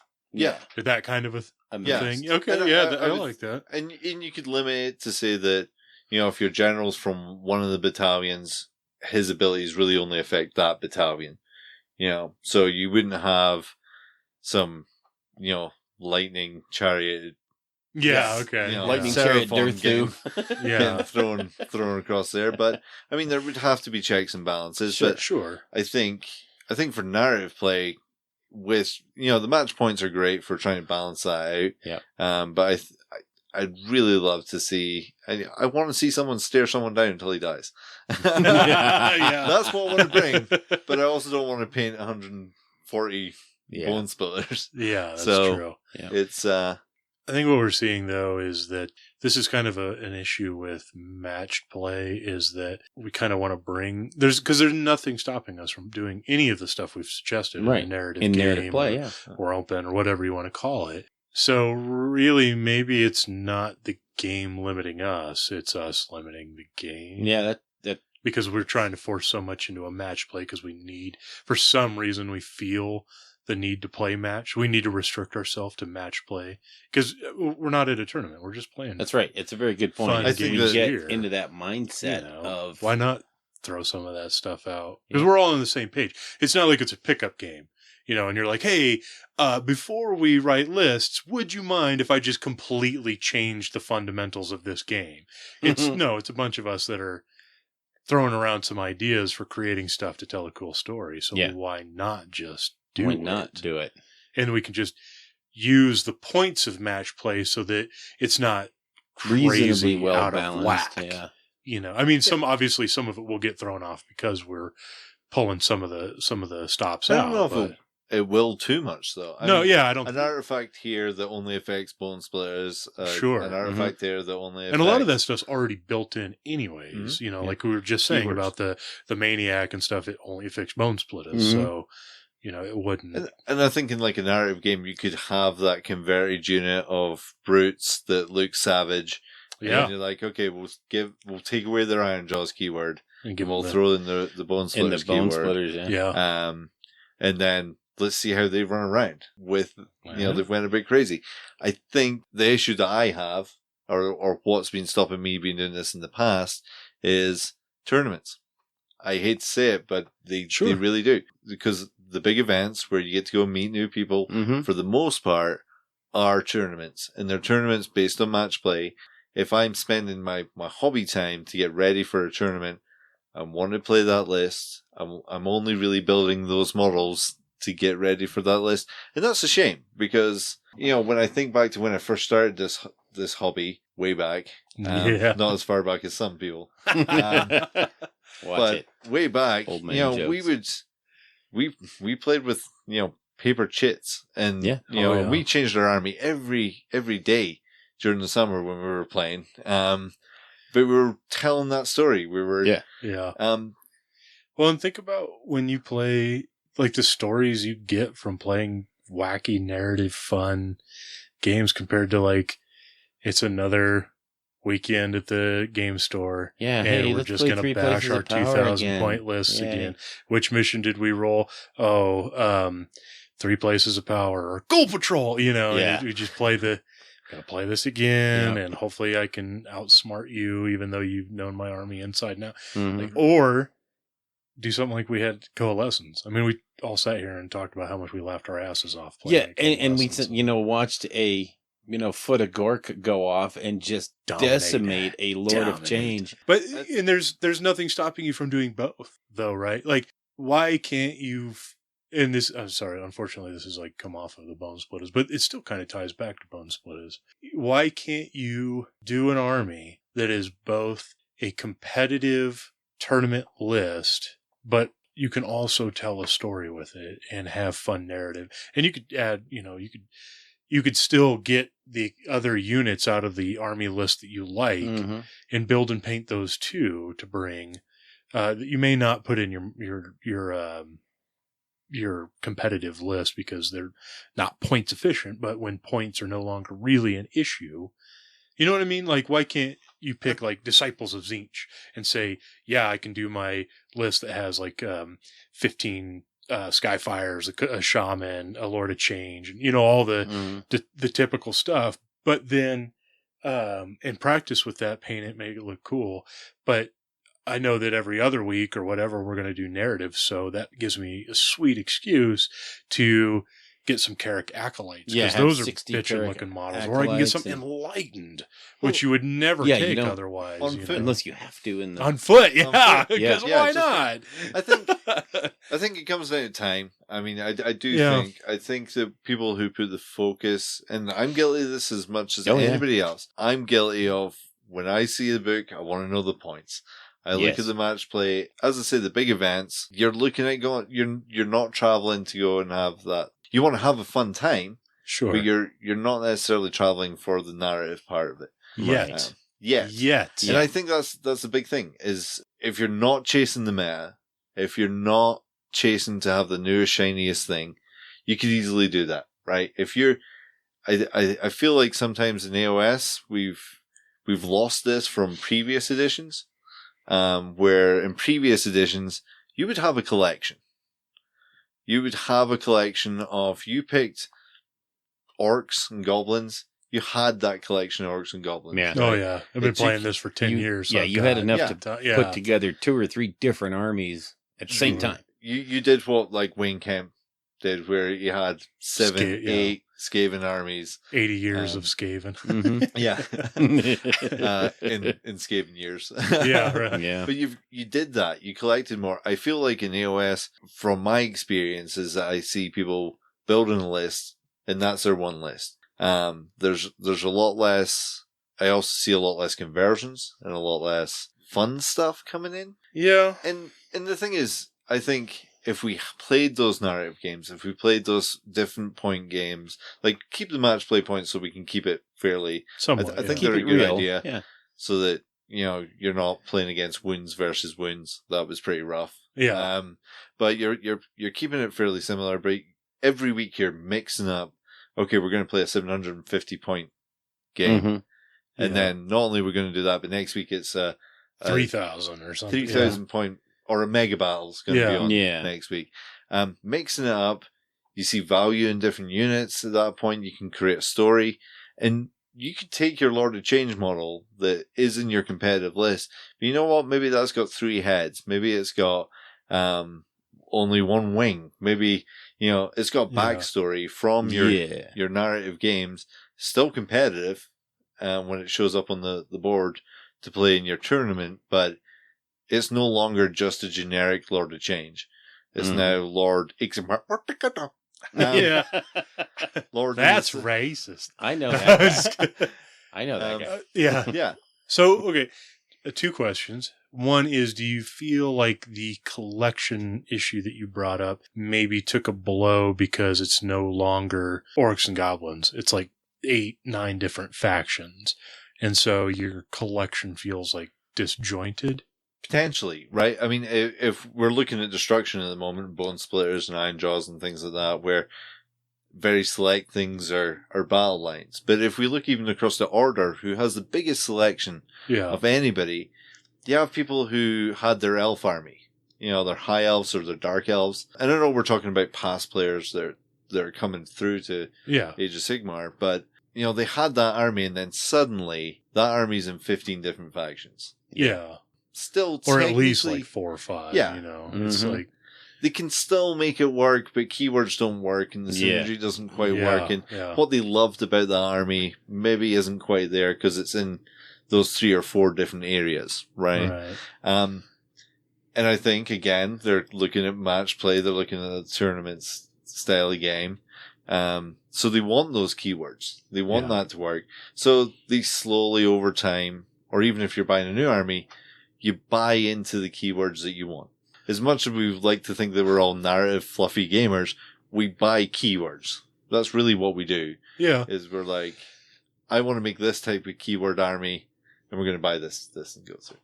So that leads into my second question, and this is kind of ties back into not having narrative events yet or whatever. Do you think that people, even people that don't necessarily consider themselves terribly competitive or whatever, build armies for tournaments in mind instead of a narrative event in mind, because currently tournaments are all that's really available. And when you go to a tournament, if you win it, you have something to show for it. You have a trophy, or you have some kind of notoriety or something like that for your efforts at that tournament. Whereas if I was building an army to just play in a narrative thing, after I'm done with that narrative thing, I don't really have anything to show I don't have anything to show anyone else. I can tell you right now, that's exactly why I spent all that money on a Tzeentch army, was to try to chase a meta and chase a thing that I was never going to reach. I was never going to get to. Yeah. And I spent a lot of money on Tzeentch and put it in a box and put it on a shelf, because all of a sudden I realized not only do I hate this flippin' army, but I'm not even going to have any fun playing it. So why on earth would I do it? Okay. You know, that's why I'm back with the Seraphon, because it's the only thing I really enjoyed playing. I mean, I like playing Death. That's not fair. Yeah. I really enjoy that. But I mean, I was like, why did you spend all that money for just to chase the meta and chase the dragon? Like you said, chase a keyword? Yeah. Because these guys are good, and I've heard the net list is pretty hot. And in hopes that you get to bring home some hardware. Or whereas be competitive. At a narrative event, you're going to bring home the story. You're not going to bring home. That's right. I feel like sometimes, like at narrative events, I think you bring home more, but you bring home less. Yeah. So you bring home, I think, more. Sometimes you have to fall to get back up. Yeah. Wax on, wax off. Yeah. Yeah, so you bring home more memories. I think you bring home more stories to tell the people at home that don't care. Yeah. That your wife doesn't want to hear? Yeah. I forgot this Lord of foot of Change. Gork, now Lord of Change, baby. One turn, and he was dead. Are the dishes done? No, I don't care about your stupid stories. Whereas you come home from the tournament, and there's only one person that can win a tournament. Yeah. There's only one person that comes home. I'd like to think we all win.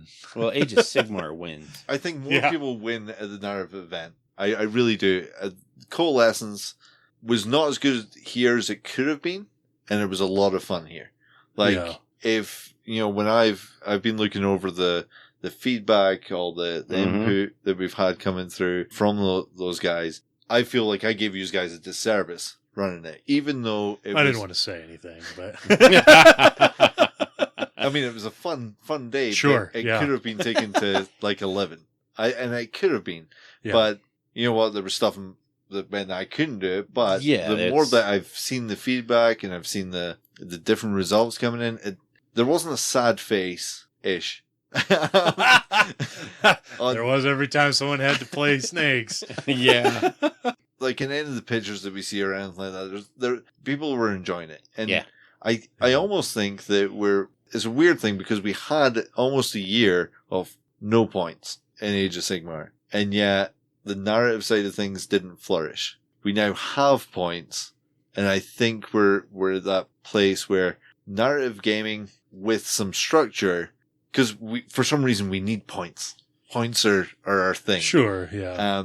But we still want to we still want to tell the story. We still want to convert our models. We still want to, it's not just the mega boss that's on the table even during our skirmish game. It's Diet Crunk. It's Diet That's- Crunk. Yeah. He has a With- name and a brand now. With your brute boss that really needs a name. Yeah. Told you mhm. he's the Pepsi Clear of Iron Pepsi Shots. Pepsi Clear. But he is vying for that top Absolutely. spot because he is doing way more damage Yeah. than Diet Crunk. Just 1 calorie, not crunk enough. And that's the thing is like taking that, if we weren't playing in a, where it's what you see is what you get tournament where we have to have our list, if we had a few extra models. And I think that's the other thing is we used to be able to buy per model. So you'd always have a couple lying around. Now you buy in the box and that box is generally what the war scroll is. Mhm. Yeah. So Yep. to take that one model and convert him up and make him something a little bit different that's not quite the rules, that means you have to go and buy another box. Yeah. Yeah, you gotta it's want sort it. Kind of Yeah. like Tom from Warhammer Weekly bought all that extra Fire Slayer stuff just to chop it apart and Yeah. add it to his Quadrant Overlords. I Yeah. mean, the army looks fantastic because of it, but there's But a lot of you people that have would to want not. it. Yeah, there's people that would not do that because they think, well, that's all those War Scrolls of Fire Slayers that I could have put on the table. Mhm. You know? And there is also people that are just not narrative gamers. sure, There really is. Sure. Yeah, There's And we those don't care people. about those people. No, I'm just kidding. There are people, and that's fine. I've come to the realization that I'm not good enough at AOS to be like a top level player. I mean, Tournament chaser. Yeah. yeah, I've realized that, and I've realized I have more fun if everybody's having fun. If you're having fun on the other side of the table, and I'm having fun, then you know what, we've won. Sure. Ish. Yeah. No, I Yeah, get but- that's true. And so I think maybe we just need to, I mean, I'd be down for something narrative driven, bringing some cookie lists, but it's not even bringing a cookie list. I think, and I still haven't tracked it down. So if any of the listeners have this, let me know. So there's a white dwarf from the early 2000s. Uh-oh. Yeah, we're reaching back here. Okay. And what it had in it was Ma Grubb's Goblin Caravan. And so this was an entire article.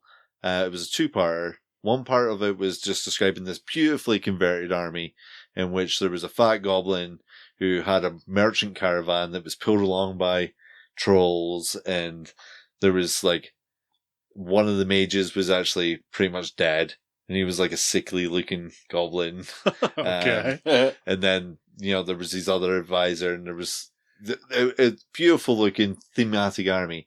And then they had the second part of it was, how do you select your narrative army? So you look at all your list of your things that are going on, the options that you have, and you're like, okay, so why does this, your hero, why does he have a band of brutes with him? Or why does he have a band of savage orcs coming along? And so it wasn't that you were just picking the power choices, the most points efficient thing. Right. You were writing the story as you went along as to why this person would have, assassins showing up with him. Is he is that what he wants to do? Or is he a merchant? Because if he's a merchant, he's going to have this advisor, that advisor. He's going to have a bodyguard. He's going to have some trolls pulling along his caravan that get to fight when Yeah. things show up. So if anybody has that, let Elric know. Yeah. Because it was a really great article, and unfortunately I lost the White Dwarf. But it definitely moved across to another continent, so I lost a lot of stuff on that move. But yeah, it for me, and I've tried to track it down so many times, because for me that was, okay, this is potentially where you want to be in AOS, I think. You want to be telling that story. You want to be making your own area in the Moral Realms. You want to be making your own Battletome. Not necessarily changing the War Scrolls, but, I've started to see it more and more where people are putting their own models in there. They're getting their own art done. They're making it a personal experience for an army in there. And I think that's where I want to be with it. Yeah. Yeah. It makes a lot of sense. But it's finding like-minded people.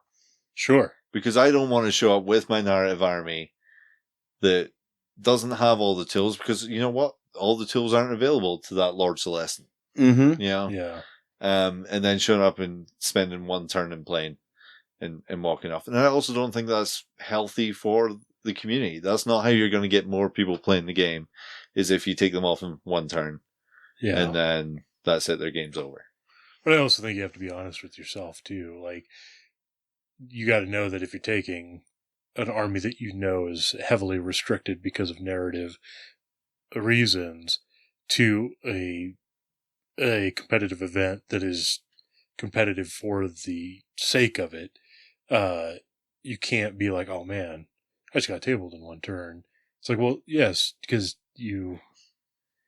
I don't think you take that army to that event. Right, that's what I'm saying.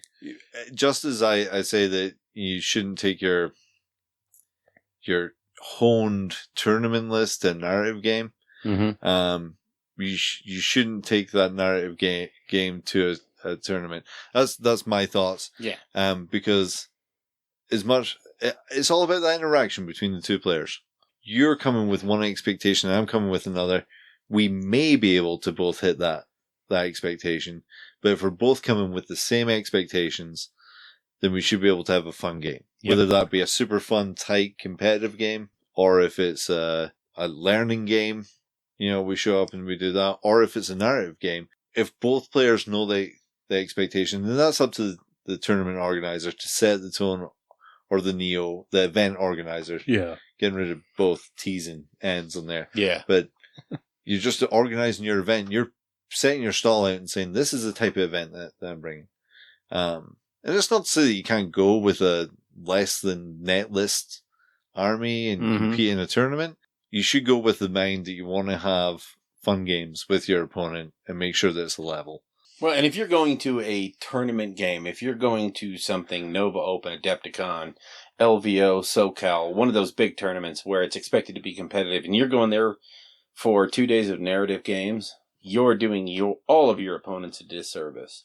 If they're there for that reason to win the tournament, you're hosing them. And you have to be real careful with that. But, as we all know, tournaments tend to shake out pretty quick. Usually second, third round, people are paired up with the people who are going to play. Sure. And you can kind of, at that point, if you're just there for the narrative, if the only thing you want to do is do like the takeover, like the South Coast GT with the takeover, if that's all you're there for, and you start to find yourself now on those lower tables and your opponent's good with that whole idea, then you start exploring things and you kind of throw as long as you stay inside the tournament framework and you don't start adjusting the points for the tournament and affecting other people's placings, then you just go and have a good time and kind of explore how you're going to play. But definitely make sure you're giving the opponent the game that they bought and paid for, because they paid just like you to go to that tournament. So, agreed. But I sure would like to see a lot more narrative events that were 2-day events that were organized just like a major competitive tournament, except for fun. Like Realms at War and Raw. Like I mean, that. Look at those guys throw a whole weekend down to just tell a big story and have a grand old time. They're not shoehorning narrative into it. They're saying this is what we're doing. Period. Yeah. So our take on the Bone Splitters is you should only play them narratively. We did kind of meander there, but I do think I think we're in a good place and a good time with the success of Coalescence. Sure. Raw. Why not talk about really narrative? I think the narrative side of things could take off. I mean, some of the Neos went to Games Workshop and, spent a day there discussing narrative with them. They came pretty pumped from that. Sure. We've got the Path to Glory coming up. I think for us, speaking on a personal level, we're really bad at organizing, meeting up, having an organized, structured campaign. I think we should just play it loose. Show up and you be like, okay, we're going to play a smaller point game. Bring your character. If he does something cool, he gets an upgrade. He gets to play. Next time we meet, it may or may not be that narrative game, but if it is, we can continue the story. You know, it's like a D&D game. Every D&D session that you have might not have something really cool or something character developing, but you play that for years, and you know, the stories come out, it still continues on. Well, there's a lot of narrative formats that don't have time structured. And I know I see a lot of times people will set up narrative events or, you know, narrative like a map-based campaign, and they'll come flat out and say, and every 2 weeks you have to turn in your round. Now you're artificially imposing a time frame and a restriction on people that maybe you don't need to have. Maybe you can say this round ends when everybody turns in a turn. Now, obviously, if somebody takes, 3 months, hey guys, we need to talk. You need to get on this. I don't even know if you need to have rounds and things like that. I think what will naturally happen is people that stay closer or people that enjoy gaming with each other and can find time will play more games, get a little bit more story with them. Yeah. But, I mean, even if you had every 6 months, every quarter, or even every year where you had an event where everybody came with the armies they've been playing with the stories, playing it loose. You know, I think that's got potential. Kicking it off with a cool 2-day event would be super cool, or ending it with a mega battle. Sure. 6,000 points. Having one of those, something really cool to happen would kickstart. You know, you'll have things happen in that 2-day event that spur you to hobby. Yeah. And if you're just not, it's not even chasing the meta, but if you're just not chasing that next big event, if you're just not chasing that, okay, I need to get 2 armies done this year because I've got one in August and one in November. Tournaments that I have to go in, and I want to take 2 different things, so I'm working on 2 armies. And you're never normally putting your best work into the models that you've bought because you're on a deadline. They get done because you're on a deadline. And normally I can't actually paint unless I'm on a deadline. But but that's because I'm in that mentality of I've got a tournament, I need to paint. So we should probably end it there because I think we covered Bonesplittaz. Somewhere in there, yeah. Somewhere in there we talked about, I don't know, an orc or two.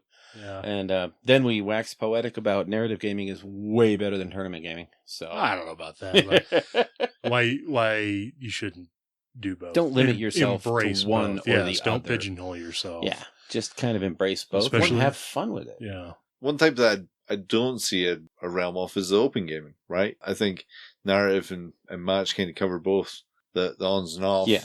And if you're playing narrative, you don't need to be playing with points anyway. So, and just showing up with your stuff, you're probably going to make the story. Yeah. So before we close out today, I did want to mention one last thing, and I think I speak for all of us, James included, even though he's not here right now, but we would like to kind of bid a very fond farewell to Dan Heelan and Wayne Kemp, because they have shut down the Heelanhammer podcast, the pretty much oldest running fantasy podcast ever.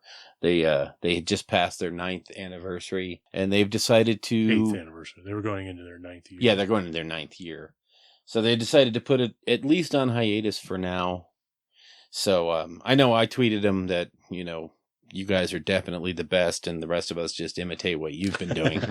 So... And I know they were pretty bowled over by the support they got from the community, but I still think they need a break. You can kind of hear it in their voices. Their lives have gotten filled with a lot of things, and it's doing a podcast does take a lot out of your day, week. Especially if you want to do a quality podcast like they were doing. Yeah. And it's one thing to just sit down with a couple knuckleheads, bang out an hour and a half of rambling and just hit send. It's another to make it a coherent thing that sounds good. Yeah. So thanks, Bill. Yeah. Yeah. I'm the one that sits around for Yeah. freaking weeks at a time. No, I'm kidding. I do it because it's fun. But yeah, we definitely want to send them our best and hope that, who knows, maybe they'll take a couple of months and say, well, we need to get back to this. Or, if they decide to bag it for all time, then thank you for all the memories and all the great times. And So good luck. long, and thanks for all the fish. Yeah, I know they'll still be around the hobby and they'll be doing SCGT and all that stuff. Definitely, yeah. I think there's still going to be shakers and movers in the Oh, yeah. community. Oh, for sure. But, it takes a while, and like they said, they have family commitments. When they started this, they were just a couple of happy-go-lucky gamers. Now they have families and kids and everything else, and it's hard to shoehorn this sort of thing into it, so. Hopefully they now have a bit more time for their own hobby. Yeah. Yes. The amount In of gaming, time that they're, they'll get to play games. They took a break before. Yep. And they came back. Yep. Better than ever. So, yeah, good luck with anything that they're doing. But either way, if they come back or not, we just want to thank you for all you've done for the community and all the things that you've done representing us little people to the big evil empire. Oh, wait, no, they're not evil anymore. Okay, Not the big anymore. empire. So, New GW. so do we have anything else? Rolling Bad Rumble coming up in 2 months. No way. I don't even have an army not ready. 4 months? No, it is 2 months away. So You're kidding me. it actually is August just 18th under and 2 months 19th? away. Yeah. So if you're coming, I'll never be hop ready on for our that. website and buy a ticket. Buy a Let us ticket. know. And if you got any questions about the event, just hit us up. Yep. Twitter, email, Facebook, Bill's Twitter. personal phone number Which that is- I put out. Yeah. So, all right, All right, let's call it a show. Thank you, Ryan, for filling in for James, y'all. who's out kicking butt. Yeah. Go James. Woo. Y'all have a good time, you hear? Yeah. That's my American. Just a wee bit American. Just a leave. Just it. a wee bit. I've not heard from James. So Yeah. Yeah, it's it's James. If you can hear us, oh wait, he's not going to get this for a week. I think James he must- lost. Wah, wah. Dead last. He gets to come home with a wooden spoon. Oh, Just kidding. that's sad. What did he take up there? Do we know? I would imagine his Zinch. He's been Yeah. furiously painting his Zinch. Yeah, he's been going crazy Yeah. painting. What did he say the other night? He was doing a bunch more blues and pinks. Yeah. Well, I don't know. They're all blue, so I I don't can't know. tell. Maybe he's just colorblind and he thinks he's painting them pink. No, he's doing it I don't know, specifically he to does. troll me.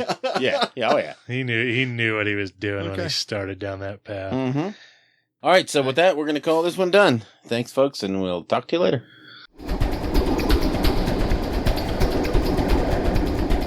I don't care what the so-called avant-garde left-wing intellectual namby-pambies say, it is filth! The one thing I do like now is it has an icon that tells you which account you're logged into. Yes, that's I nice. do like that. Which is nice For me, who always used to put it out on Rolling Bad. Go Trump! No! Bill, stop! Bill, no! we love you, Trump. What are you doing? America great again! Or at least make death great again! Oh no! I take it back. Make the Imperium great again! I apologise for that. I think you'll find this a bit more interesting. The realm of silence. And now for something completely different. Elric and I are on the wait list, but you didn't have Yeah. to bring that up. Oh, We're on the heavy Wait, wait yeah. list. Medium husky. Gamer mediums. Yeah, We're gamer mediums. medium. So yeah,